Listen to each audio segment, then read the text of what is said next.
Durante el siglo XIX ocurrieron varios sucesos importantes en torno al tabaco. Por ejemplo, en primer lugar, en el ámbito de la química se comenzó a estudiar el efecto de algunas plantas o vegetales en el cuerpo humano, como por ejemplo el trabajo que realizó Vauquelin, quien extrajo en 1809 del tabaco una sustancia a la que denominaría esencia del tabaco, y posteriormente en 1828 Lubin, Reitman y Weil Henrich lograrían refinar el trabajo de Vauquelin y aislarían esa sustancia, la cual llamarían nicotina, en honor pues a Jean Nicot, médico de la corte de Catalina Medicis. Otro fenómeno interesante fue el surgimiento de la clase media en la sociedad victoriana pues de la Gran Bretaña de la mitad del siglo XIX, gracias en primer lugar a las riquezas provenientes de las colonias americanas y de igual forma al comercio ultramar y a la preferencia de cambiar miembros de las castas de esas familias, entre ellas, ¿sí?, entre esa misma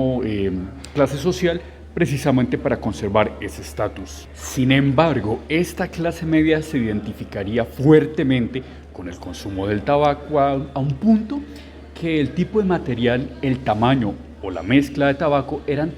y decisiones tan importantes que definían el tipo de hombre o fumador que se deseaba ser, incluso para ser reconocido, por lo que elegir la pipa se volvía un importante ritual de iniciación en los jóvenes del siglo XIX. Bueno, y hablemos un poco de cómo el material de la pipa hablaba precisamente de la clase social a la que se pertenecía.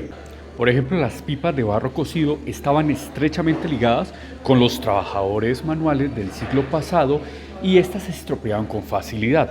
Por otra parte, se encontraban las pipas de espuma de mar, que era un material que se volvió muy popular en la clase media, el cual elaboraban a partir de silicato de magnesio hidratado que se extraía principalmente de Excelk, Turquía, y que eran populares no solo por ser duraderas, sino porque tenían un atributo de cambiar el color de un blanco a una miel, lo cual era un signo de que el fumador tenía experticia, habilidad y tiempo. Y finalmente están las pipas de brezo, que a manera de diferenciarse y competir con la coloración de las pipas de mar, encontraron en la Erica arborea o brezo, que daba un aspecto de pureza y claridad del grano de la madera, que era su forma también distintiva. Incluso las clases sociales imponían rigurosos protocolos para los fumadores. En las clases bajas, tanto hombres como mujeres fumaban conjuntamente. En las clases altas, las mujeres no tenían permitido fumar y se consideraba que ellas y el tabaco se excluían mutuamente.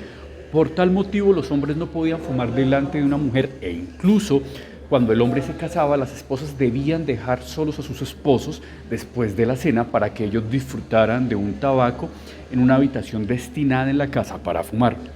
Un cambio notorio es que ya los niños no tenían permitido fumar, y esto fue inspirado en una ley de educación de 1870 que cambió el estatus legal de los menores de ser mano de obra barata a convertirse en una responsabilidad pública y moral, y por ello deberían dedicarse al estudio. También es importante mencionar que en la sociedad victoriana tenían una existencia aburrida, por lo que las novelas como por ejemplo las de Arthur Conan Doyle eran estimulantes para los británicos y en donde sus personajes eran aventureros, audaces, y esto reavivaba el mismo impulso que tendría siglos atrás la inspiración de los corsarios y piratas, lo que llevó a motivar a muchos colonos a aventurarse e incluso a establecer cultivos en sus colonias en otros continentes. E incluso todas estas inspiraciones motivó al químico John Walker en 1827